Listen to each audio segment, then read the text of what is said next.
Hello, my name is Richard. I'm an outreach officer here at the University of Exeter. I'm going to be talking to you today about financing higher education, and I'm going to be joined in this presentation by Matthew Tinker, who's a senior student ambassador also here at the University of Exeter. Now, in this presentation, I'm going to be quoting some facts and some figures. This presentation is quoting figures that are for students that are studying in England and are eligible for the Student Finance England support package, and there will be at university in September 2021. Now, each year, the student finance package could change slightly, so please do look at the support that's available in the year that you choose to apply to university. So in this presentation, we're going to look at some of the costs associated with going to university, look at some of the support that's available, and also provide an overview of how to apply for the student finance and how to pay back any loans that you may have taken. So first of all, going to look at some of the costs associated with going to university. Now, one of your main costs that's associated with going to university is your tuition fees. Universities and colleges can charge between £6,000 and £9,250 per year. Most universities will be charging £9,250 per year. Now, there are some exceptions to this. If you're looking to do a study abroad placement or an industrial placement year, so you spend a year away from the university, you do still have to pay tuition fees, but they are a much reduced rate. With the University of Exeter, depending on the route that you take, you would be paying either 15 or 20% of your total tuition fees. So you still have to pay some tuition fees, but not the full amount. And there also are some courses that may receive NHS support to help you with your tuition fees. Now, the key thing here is you don't have to find this money up front. You don't have to find the £9,250 before you start university. What you will do is apply for a tuition fee loan, and the tuition fee loan will cover the total of your tuition fees. Now, it is a loan, does have to be paid back, and I'll talk about that a little bit later in the presentation. Now, one of your other main costs of going to university is your day-to-day living costs, your accommodation, your food, and your other, day-to-day costs. I'm going to hand over to Matthew now, who's a student studying at the moment at the University of Exeter, and he's going to talk through some of the costs associated with living and studying at university. Hello everyone, my name is Matthew. I'm a third year BA Geographer at the University of Exeter, and today I want to talk to you a little bit about the living costs at self-catered accommodation. Now, on my table on this PowerPoint slide are the average costs. These are the costs that the University of Exeter typically would find students paying as part of the living costs of coming to a self-catered accommodation block. Now, these costs don't represent every single person. They can be cheaper, they can be more expensive, depending on the type of person you are. So I'm going to go through a quick run through of the different types and the amounts of money that you can expect to be paying at self-catered accommodation at university, at whatever university you might end up at. So at the top of my table is accommodation. Now, accommodation is the most expensive part of university. Typically, you can expect to pay around £6,000 over the year for that. We've put in on the table around £150 per week for around 40 weeks. That's the length of a contract typically at universities. You might get a contract for 32 weeks, which might involve you leaving at Christmas and Easter and moving out and then moving back in again. Or you might get an accommodation tenancy agreement for 51 weeks, but the per week might be different. So that's an average. In my experience of university, as I said, I'm now in third year, £150 probably is around the average. In first year, I was paying a little bit less than that, but my contract was longer. So it worked out to be around £6,000.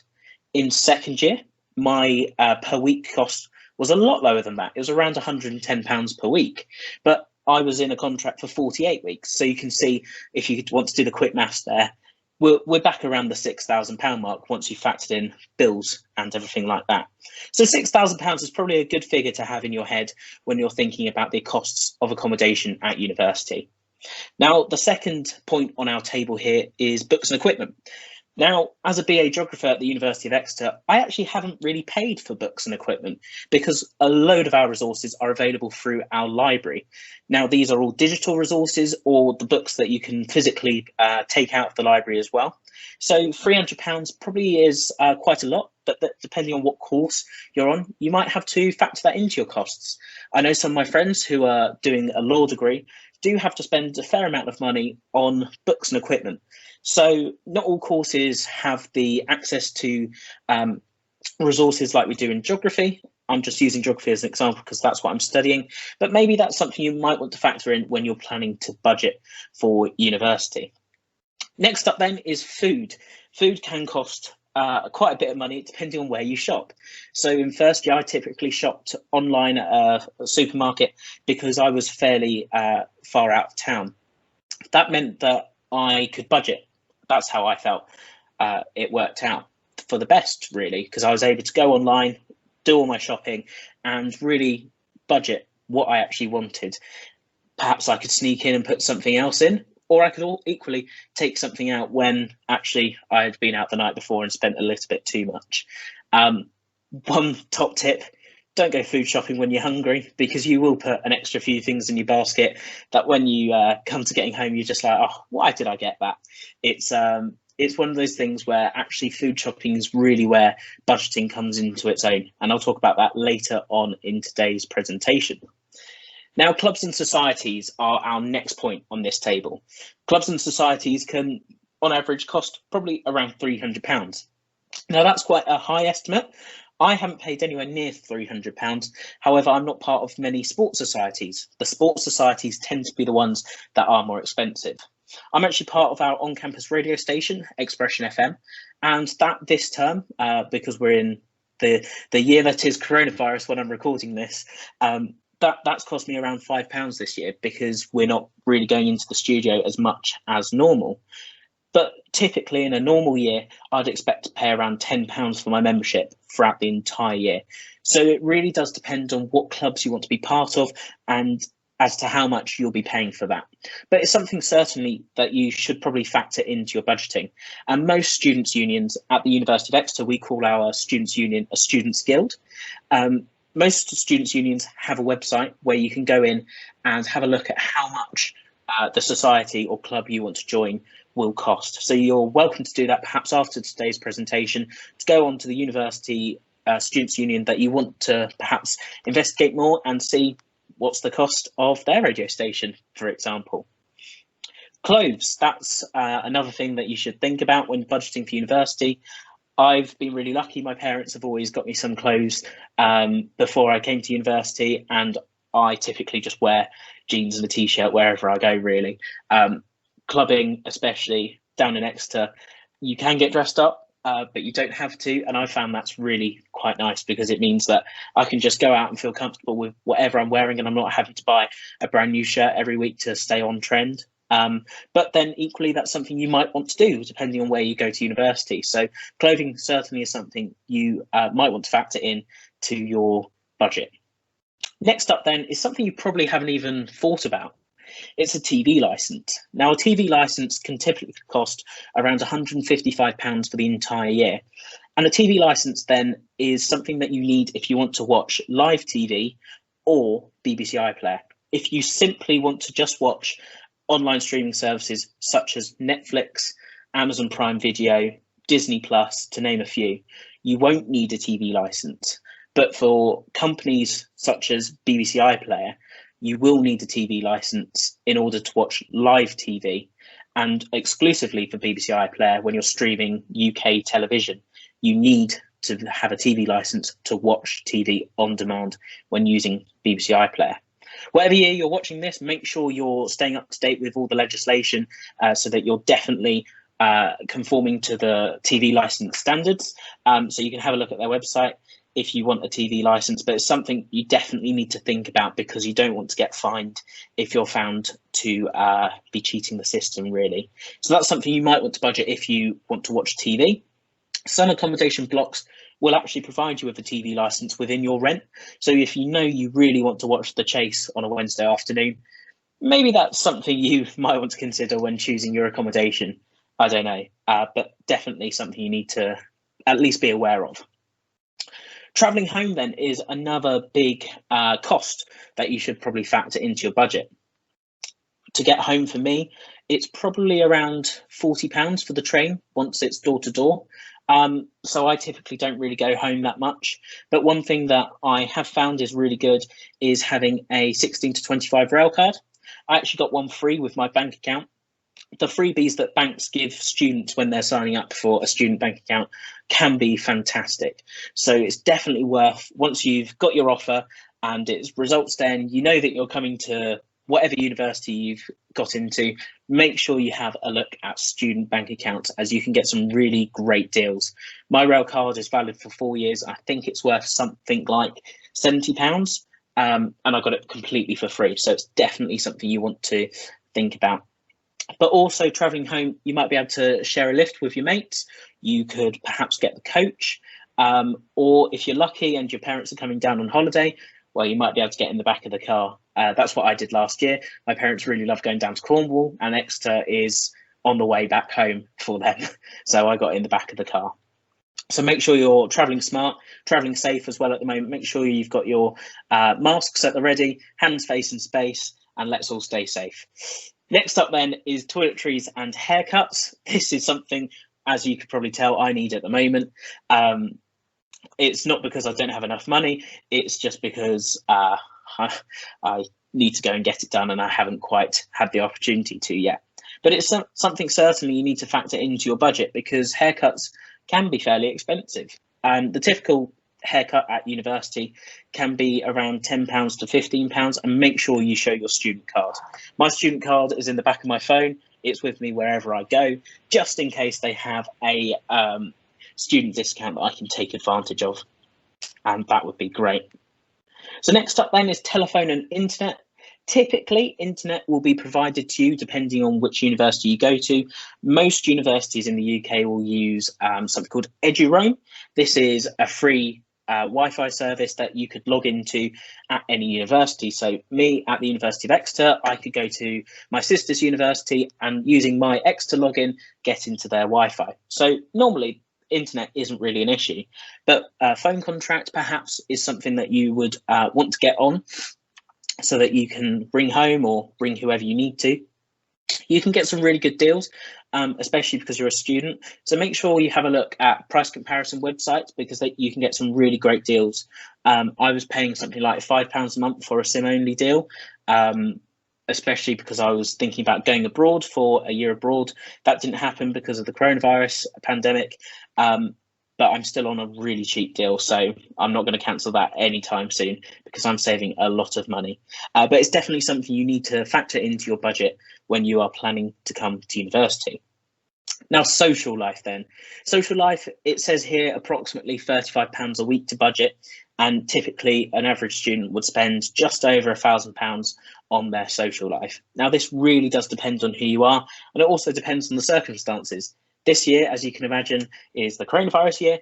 I have been saving an awful lot of money by just not being able to go out, let alone not wanting to go out because I'm a third year.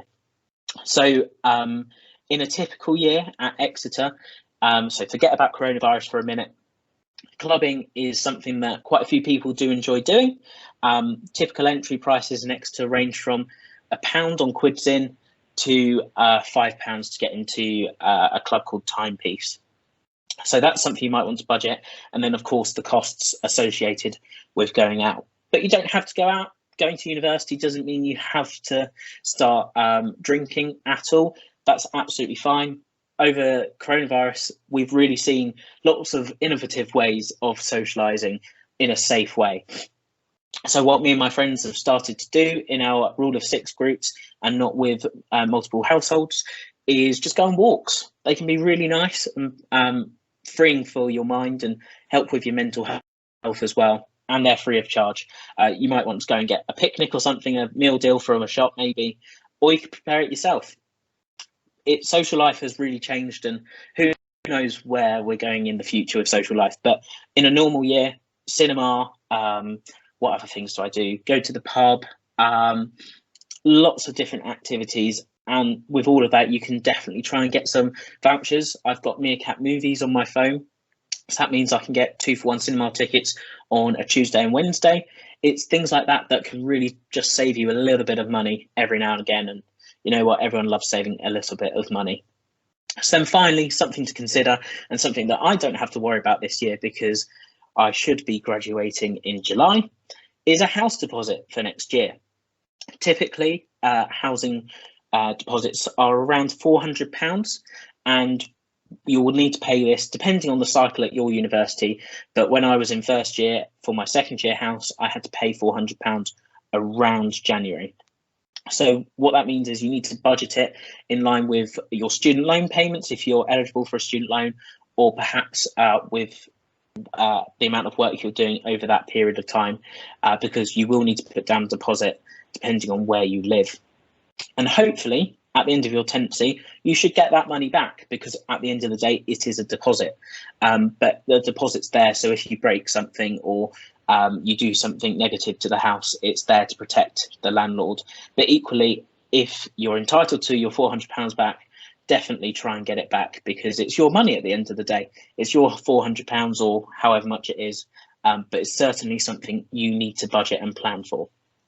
Okay, thank you, Matthew. Thank you for going through those costs. Hopefully that gives you a little bit of an idea of some of the costs associated with studying at university, and gives you some idea of some of the things you might be spending your money on when you start your time at university. Now, the slide that Matthew just talked through there is about self-catered accommodation.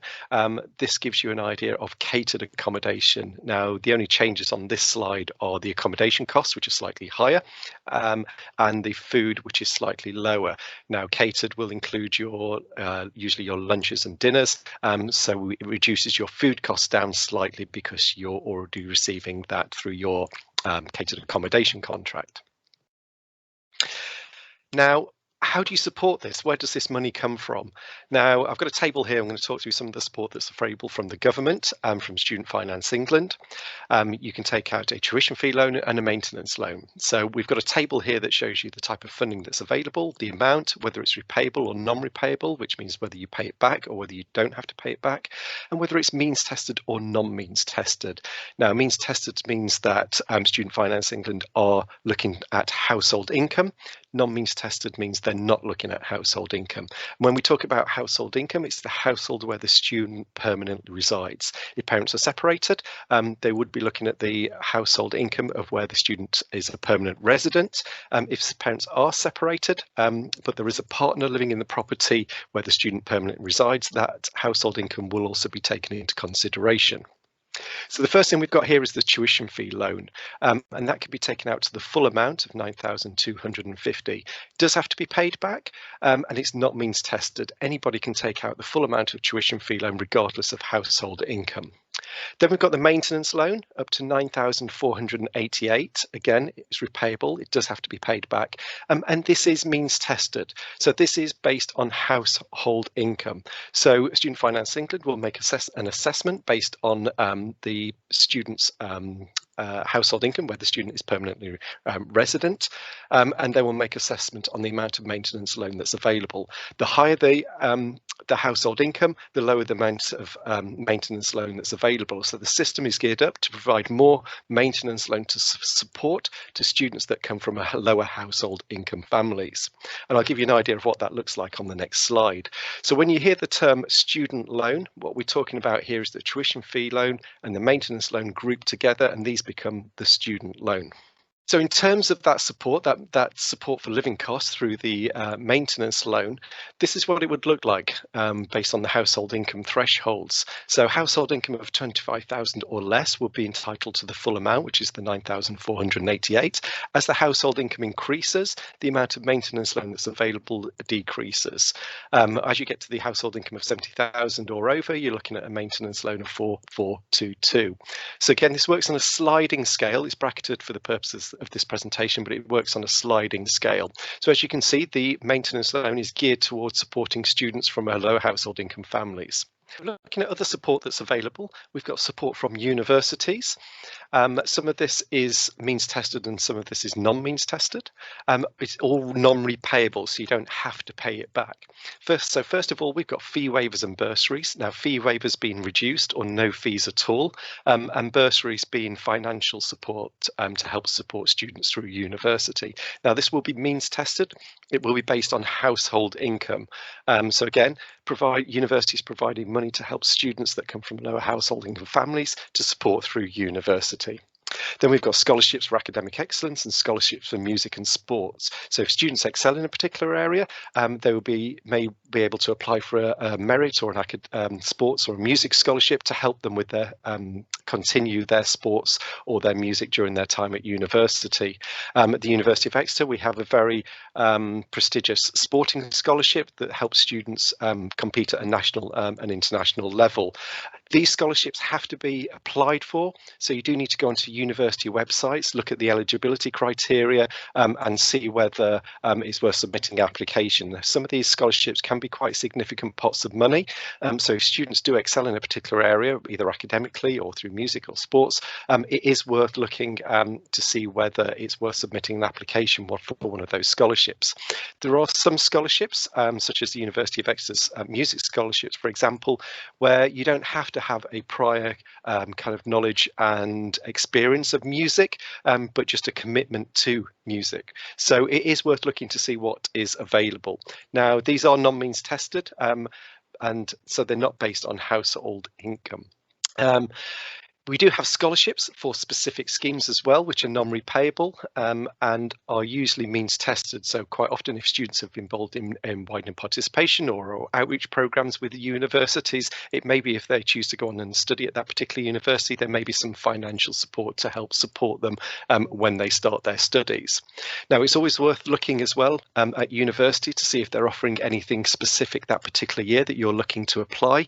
It may be that there's some incentives for students to apply to particular courses, so there may be some financial incentive from those universities, or it may be that the universities are looking to encourage students from particular areas or particular backgrounds.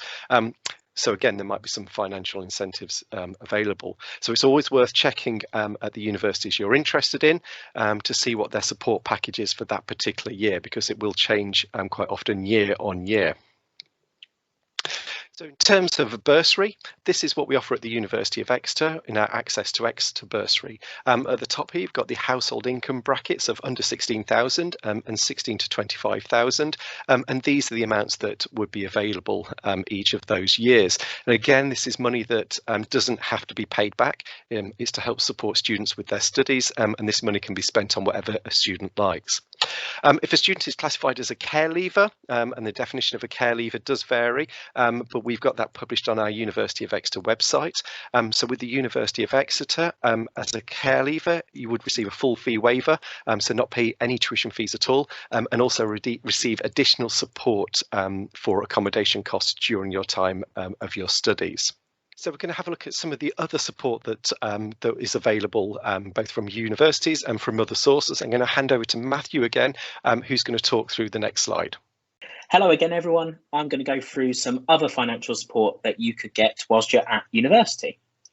Disabled Students Allowance is an allowance that is available to students who believe they have a disability. So there's certain eligibility criteria and something that you can definitely try and have a research of if you think you're eligible for that, because that can really help out some students who might need a little bit extra support when it comes to their studying in order to pay for certain things that they might need to help with their studying. So it's definitely something I would suggest researching to see what the eligibility is and whether you might be able to apply to get that DSA funding. Next up then is hardship funds. Hardship funds are often available at different universities, so depending on your, again, eligibility, you might be able to get some extra funding there. Again, with dependent allowance, the same kind of applies. So definitely have a Google search of these terms to try and see if you're eligible for them, because again, that's another pot of money that you might be able to get a little bit of cash out of that can help you with your studies. So it's definitely worth knowing about the existence of these things. Next up then is parental contribution. I'm quite lucky that my parents do help me out when I'm at university. They give me a little bit to get me going at the start of term, and they give me some they give me a weekly allowance that I can use.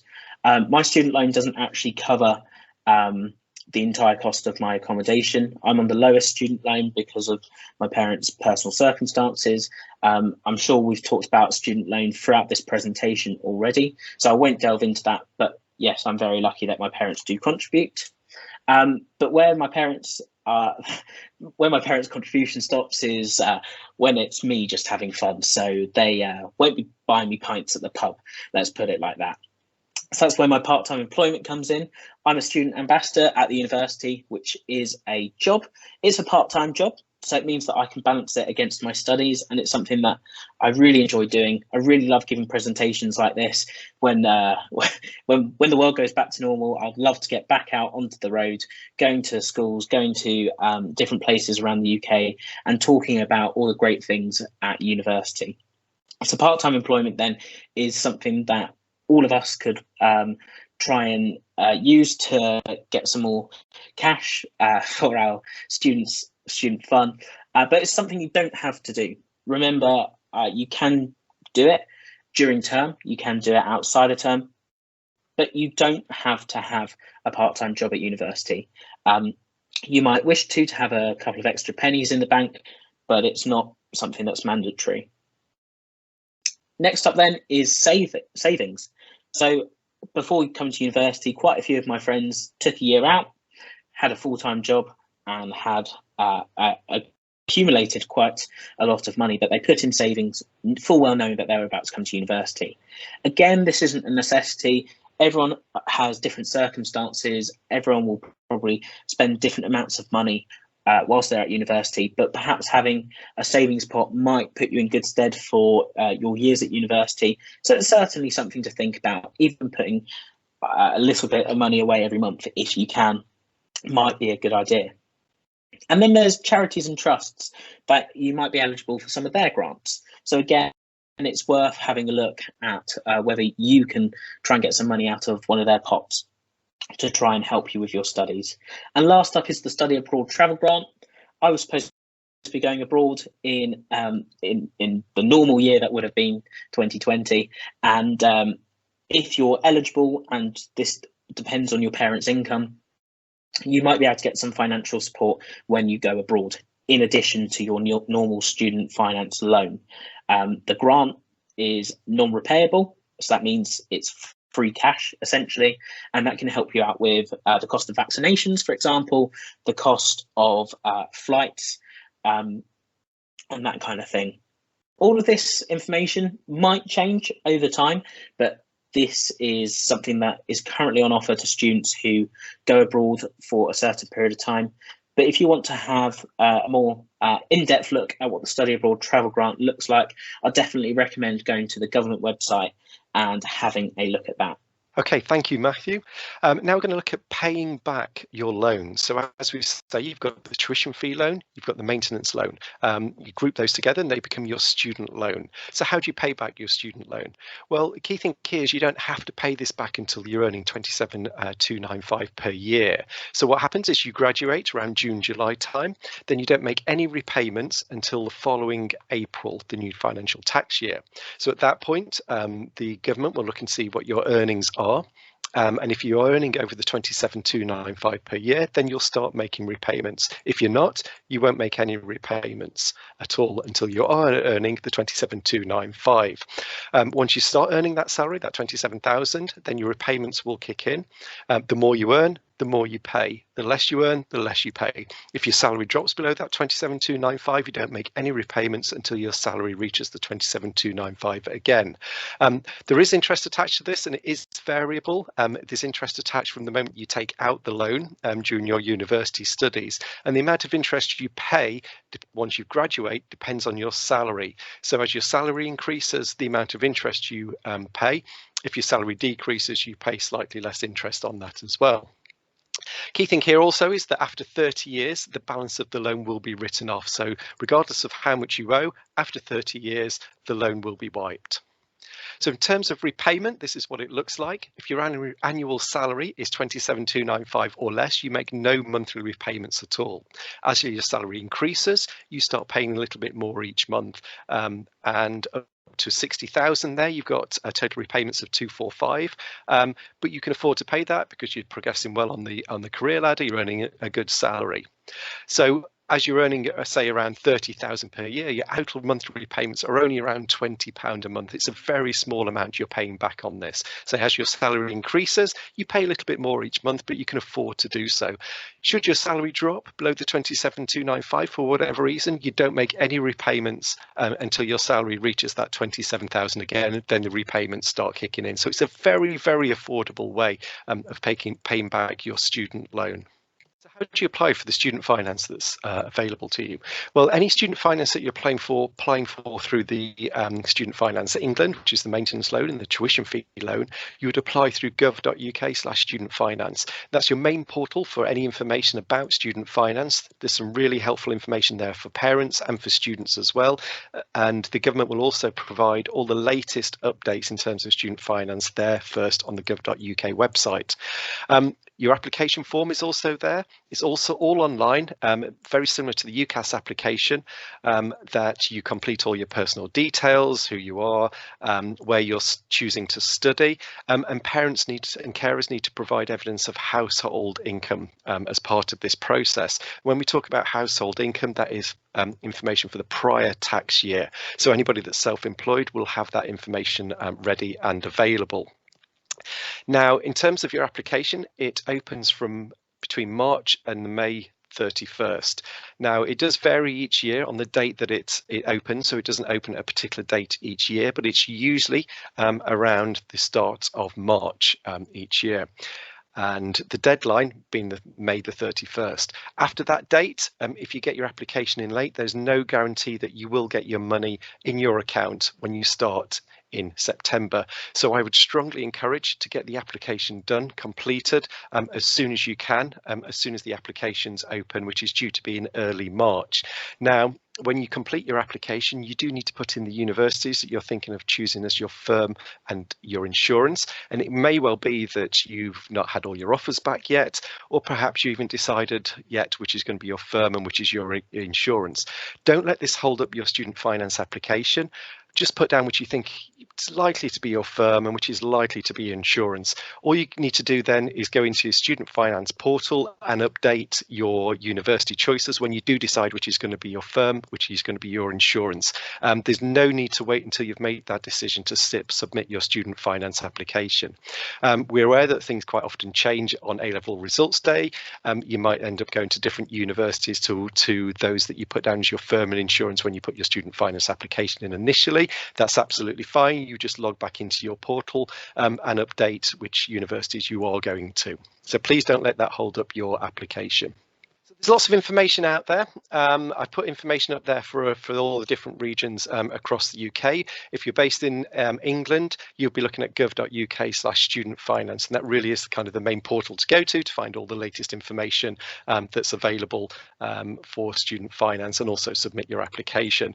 If you are visiting virtual open days and offer holder visit days and applicant days over the course of the next few weeks or months, please do look and see what student finance is available at that particular university. The government package is available to all students wherever you're studying, but it does vary the financial support that's available at different institutions. So please do look at their finance pages and talk to people in their student finance teams to find out what support is available at that particular university. And just to recap, key thing is tuition fees. You don't have to find that money up front. You would take out a tuition fee loan, which covers your tuition fees. And you don't make repayments on the loans that you've taken out until you're earning 27,295 or more. As your earnings change, your repayments change. The more you earn, the more you pay. The less you earn, the less you pay. If your salary drops below the 27,295, you don't make any repayments until your salary reaches that amount. After 30 years, regardless of how much you owe, the balance of your loan will be written off. As I mentioned earlier at the start of the presentation, the figures that we've quoted in this presentation are for students starting in September 2021. If you're looking to apply in a different year, please do check on the year of application just to see if anything has changed. Thank you for listening today. Hopefully you found that presentation useful. Please do go onto our Discover University social media channels and also our webpage. Over the course of the weeks and coming months, we're running a whole series of advice and guidance and support sessions, and there's lots of information there to really help you with making choices at university and transition to university as well. So please do look at all the information that's available on our Discover University pages. And thank you for listening today.